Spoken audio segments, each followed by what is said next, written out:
മാം, നമ്മളിപ്പോൾ കോൺഫിഡൻസ് നഷ്ടപ്പെട്ട ഒരാൾ അല്ലെങ്കിൽ കോൺഫിഡൻസ് കുറവുള്ള ഒരു വ്യക്തി അപ്ലിഫ്റ്റ് ചെയ്യാനായിട്ട് സാധാരണ മാം എന്താ ചെയ്യാറ്? വളരെ പ്രയോജനകരമായൊരു ചോദ്യമാണ് അതിൽ ചോദിച്ചിരിക്കുന്നത്. നമുക്ക് കോൺഫിഡൻസ് ഉണ്ടാക്കാനുള്ള സാധ്യത വളരെ കുറവുള്ള കാര്യങ്ങളാണ് നമുക്ക് ഈ സൊസൈറ്റിയിൽ നിന്ന് കിട്ടുന്നത്. എല്ലാവരും ചെയ്യാത്ത കാര്യങ്ങൾ ചെയ്യാൻ നമുക്ക് ഒരു സപ്പോർട്ടും കിട്ടാത്ത ഒരു സൊസൈറ്റിയിലാണ് നമ്മൾ ജീവിക്കുന്നത്.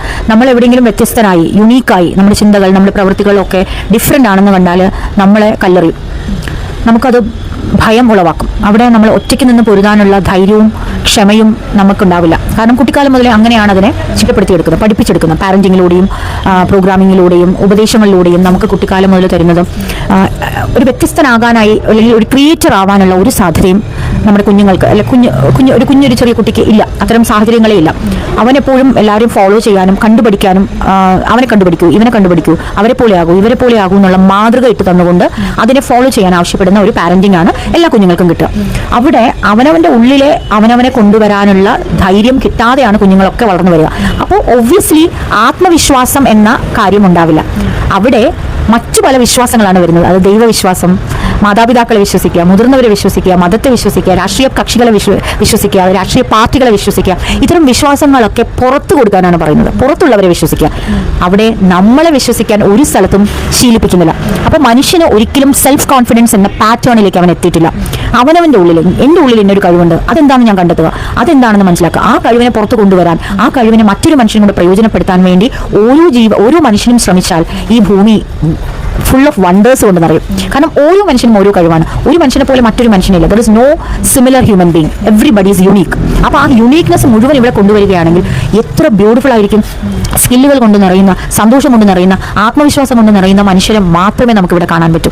നമുക്ക് യുദ്ധങ്ങൾ ഒഴിവാക്കാം, സ്പർദ്ധകൾ ഒഴിവാക്കാം, പിടിച്ചടക്കൽ ഒഴിവാക്കാം, അടിമത്തം ഒഴിവാക്കാം. അങ്ങനെ ആത്മവിശ്വാസം കൊണ്ടുവരുന്നത് വഴി നമുക്ക് ഒരുപാട് ഇന്നർ എഞ്ചിനീയറിംഗ് ലെവലിലേക്ക് മനുഷ്യന് ഗ്രോ ചെയ്ത് പോകാൻ സാധിക്കും. അപ്പോൾ ഈ ഭൂമിയിലാണ് സ്വർഗം എന്ന് തിരിച്ചറിയുകയും മരിച്ചു കഴിഞ്ഞുള്ള സ്വർഗം എന്നുള്ള മിഥ്യാധാരണയിൽ നിന്നും ഓരോ മനുഷ്യനും കയറി പടികൾ കയറി വരുന്നതായിട്ട് നമുക്ക് കാണാൻ പറ്റും. അതുകൊണ്ട് ഞാൻ എപ്പോഴും ഒരു കോൺഫിഡൻസ് ഇല്ലാത്തൊരു വ്യക്തിയെ കൺഫ്രണ്ട് ചെയ്യുമ്പോൾ അവൻ്റെ ഉള്ളിൽ കോൺഫിഡൻസ് കൊണ്ടുവരാനായിട്ട് അവൻ്റെ കഴിവ് എന്താണെന്ന് മനസ്സിലാക്കിയിട്ട് ഒരു ചെറിയ പടി അവനെ പിടിച്ചു കയറ്റാൻ ഞാൻ ശ്രമിക്കും. ഒരു ചെറിയ പടിയിലുള്ള ഒരു ചെറിയ ടാസ്ക് അവന് കൊടുത്തിട്ട് ഇത് ചെയ്തു കാണിക്കാൻ അവന് പറയുമ്പോൾ അവൻ നിസ്സാരമായി ചെയ്തു കാണിക്കും. അപ്പോൾ ആ ചെയ്ത് കാണിച്ച ഒരു സക്സസ് അവൻ്റെ മുന്നിലെത്തുമ്പോൾ അവന് എന്നെ കെട്ടിപ്പിടിക്കാനായിട്ട് തോന്നും. കാരണം അവൻ്റെ ഉള്ളിൽ ചെയ്യാൻ സാധിക്കില്ല എന്ന് വിചാരിച്ച അല്ലെങ്കിൽ അവൻ കണ്ടെത്താത്ത ഒരു കാര്യം ചെയ്യാൻ വേണ്ടി ഞാൻ അവനൊരു സാഹചര്യം ഒരുക്കി കൊടുക്കുകയാണ് ചെയ്തത്. അത് ചെയ്ത് കഴിയുമ്പോൾ ഞാൻ അവന് പിന്നെ ഒന്നും ചെയ്യേണ്ട കാര്യമില്ല. അവന് തന്നെ അവൻ്റെ ഉള്ളിലെ കഴിവ് അവന് ചെയ്യാൻ സാധിക്കുമെന്ന് പ്രൂവ് ചെയ്തതിൻ്റെ തെളിവ് അവൻ്റെ മുന്നിൽ തന്നെയുണ്ട്. അപ്പോൾ ആ തെളിവിലൂടെ പിടിച്ചു കയറാൻ അല്ലെങ്കിൽ ആ കോൺഫിഡൻസ് ഡെവലപ്പ് ചെയ്യാൻ അത്തരം രീതിയിലുള്ള കാര്യങ്ങളാണ് ഞാൻ ചെയ്യാറുള്ളത്. മാമിൻ്റെ ഈ വാക്കുകൾ കേൾക്കുമ്പോൾ എനിക്ക് ഫീൽ ചെയ്യുന്ന കാര്യം, അല്പസ്വല്പം ഇന്റലക്ച്വൽ ആയിട്ടുള്ള മനുഷ്യർക്ക് ഈ വാക്കുകൾ കേട്ടാൽ മാത്രം മതി, ഒരു തെറാപ്പിക്ക് എക്സ്ട്രാ പോകേണ്ട ആവശ്യമില്ല. ഈ ചിന്തകൾ അവർക്ക് ഡൈജസ്റ്റ് ആവുന്നുണ്ടെങ്കിൽ അവർ ഹീൽ ആയിക്കോളും. അല്ലെങ്കിൽ പുതിയൊരു ചിന്താ രീതിയിലൂടെ കാര്യങ്ങളെ നോക്കി കാണുമ്പോൾ അവർക്ക് മറ്റുള്ള മനുഷ്യരോട് ഫോർഗീവ് ചെയ്യാനും മീൻസ് അവർ സ്റ്റക്കായി കിടക്കാതെ മൂവ് ഓൺ ചെയ്യാനും സാധിക്കും എന്ന് എനിക്ക് ഫീൽ ചെയ്യുന്നുണ്ട്. എന്തായാലും ഒരുപാട് നന്ദിയുണ്ട് മാം. ഇത്രയും മീൻസ് മാം ഉള്ളിൽ നിന്ന് ഇങ്ങനെ ഒന്നും മറിച്ച് പിടിക്കാതെ എല്ലാ കാര്യങ്ങളും എന്താ പറയുക, പൈസ തന്നാലേ ഞാൻ ഇതൊക്കെ പറയുള്ളൂ എന്ന് പറയാതെ ഇതുവരെ കിട്ടിയ അനുഭവങ്ങളിൽ നിന്ന് കിട്ടുന്ന കാര്യങ്ങളൊക്കെ ഒരുപാട് വാല്യുബിൾ ആയിട്ടുള്ള പോയിന്റ്സ് ആണ്. അത്രയും വാല്യുബിൾ ആയിട്ടുള്ള പോയിന്റ്സ് നമ്മളോട് ഷെയർ ചെയ്യാൻ കാണിക്കുന്ന ഈ മനസ്സിനോട് എത്ര നന്ദി പറഞ്ഞാലും തീരില്ല. മാമിന് ഏത് ടൈപ്പ് ഹെൽപ്പ് കൊടുക്കുമ്പോഴാണ് കൂടുതൽ ഇമോഷണലി സാറ്റിസ്ഫൈഡ് ആയിട്ട് ഹാപ്പി ആയിട്ടൊക്കെ ഫീൽ ചെയ്തിട്ടുണ്ട്? അതായത് ഇപ്പോൾ ഇമോഷണൽ ആണോ, പ്രാക്ടിക്കൽ ആണോ, നോളജ് ബേസ്ഡ് ആയിട്ട് ഹെൽപ്പ് ചെയ്യുമ്പോഴാണോ എന്നുള്ളതെന്ന് പറയാമോ? എനിക്കിഷ്ടപ്പെട്ട രീതിയിലാണ് അതിൽ ചോദിക്കുന്നത്. കാരണം സന്തോഷം തോന്നാറുണ്ട്. അത് വോളണ്ടറിലി, അതായത് ഡെലിബറേറ്റ്ലി ഉള്ളിൽ നിന്ന് തന്നെ സന്തോഷം തോന്നും. കാരണം വേറൊരാളെ ഹെൽപ്പ് ചെയ്യുമ്പോൾ ഞാൻ അറിയാതെ ഉള്ളുന്നൊരു സന്തോഷം എനിക്ക് വരാറുണ്ട്. വാവ്, ഈ ഒരു ഉദ്ദേശം എൻ്റെ മുന്നിൽ വന്നെത്തിയല്ലോ, എനിക്ക് ഇവിടെ എന്തോ ചെയ്യാനുണ്ടല്ലോ, ഇവിടെ എൻ്റെ ഒരു കോൺട്രിബ്യൂഷൻ ആവശ്യമാണല്ലോ, ഇവിടെ എൻ്റെ ഒരു എഫർട്ട് ആവശ്യമാണല്ലോ. വാവ്, ഫീലിംഗ് എനർജറ്റിക്, ആ ഒരു എനർജി വൈബ്രേഷൻ ഫീൽ ചെയ്യും, ആ ഒരു എനർജി എനിക്ക് ഫീൽ ചെയ്യും.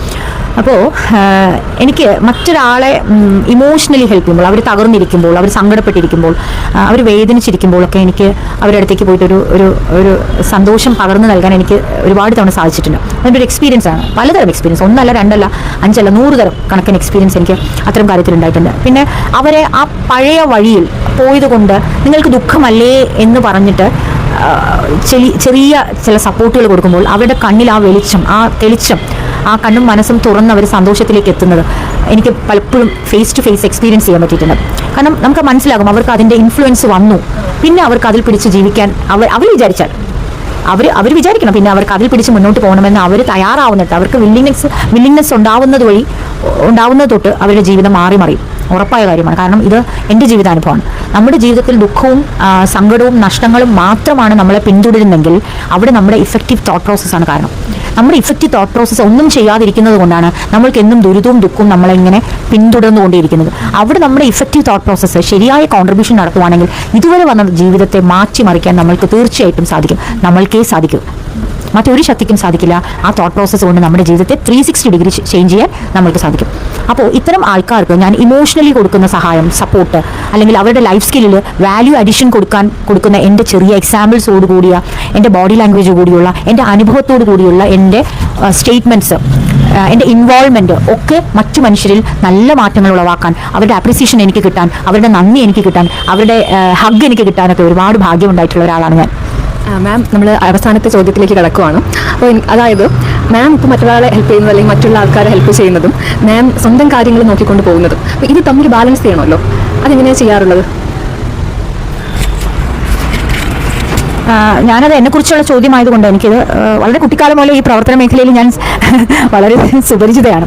അതുകൊണ്ട് തന്നെ എനിക്ക് ബാലൻസ് ചെയ്യുന്നത് എൻ്റെ പൊട്ടൻഷ്യലെ വെച്ചിട്ട് എനിക്ക് അതൊരു ബുദ്ധിമുട്ടല്ലാന്ന് ഞാനിപ്പോൾ തിരിച്ചറിയുന്നു. കാരണം സ്ട്രഗിൾ ചെയ്തിട്ടുണ്ട്. എനിക്ക് ആ സ്ട്രഗിൾ എന്നുള്ള സ്ട്രെസ് എന്നുള്ള വാക്ക് തന്നെ പറയാൻ സാധിക്കും. കാരണം അന്ന് ഇത്ര അധികം സ്കിൽഫുൾ അല്ലായിരുന്നു. കാരണം നമ്മൾ ഏതൊരു ചെയ്യാൻ പറ്റാത്ത കാര്യമാണോ നിരന്തരം ചെയ്യുന്നത്, പിന്നെ അത് നമ്മുടെ പാറ്റേണിലേക്ക് എത്തുകയും നമ്മൾക്ക് പിന്നെ അതൊരു ഹാബിറ്റായി മാറുകയും പിന്നെ അത് ചെയ്യാൻ ഒരു ബുദ്ധിമുട്ടില്ലാതാവുകയും ചെയ്യുന്ന അക്വൈൻറ്റൻസ് അല്ലെങ്കിൽ അഡാപ്റ്റബിലിറ്റി അങ്ങേ അറ്റമുള്ള ജീവജാലങ്ങളിൽ പെട്ടവരാണ് നമ്മൾ മനുഷ്യർ.